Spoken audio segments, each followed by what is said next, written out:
ចំណែកខ្សែទៅខាងក្រៅ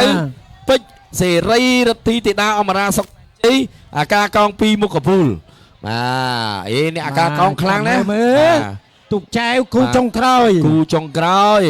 បាទសវណ្ណភាពនៃការបាទចែវរបស់បាទចំណោះទូកនេះអីយ៉ាស់ដកឲ្យបាទអ្នករងក្បាលទូកខ្សែទៅខាងក្នុងនេះមាននារីបាទកំពុងតែពុតពេនបាទតាមចង្វាក់នៃការអុំរបស់ចំណោះទូកបាទជាមួយនឹងបាទគេហៅថាសកម្មភាពនៃការស្របគ្នាបាទស្របគ្នាយល់ទៅយល់មកយកមួយឯងកំប៉ុន្តែចាក់យោងឡើងអូយស្រស់គ្នាល្អណាស់លេងគ្នាទៀតលេងគ្នាទៀតហើយបាទដល់ពេលមិនខុសគ្នាទេបាទអត់តាន់ទេចាំមើល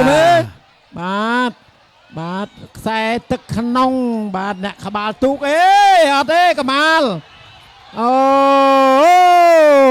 បាទលើខ្សែទឹកខាងក្រៅពេជ្រសេរីរទ្ធីតាអមរាសុកសែនជ័យបាទទទួលបានជ័យជំនះ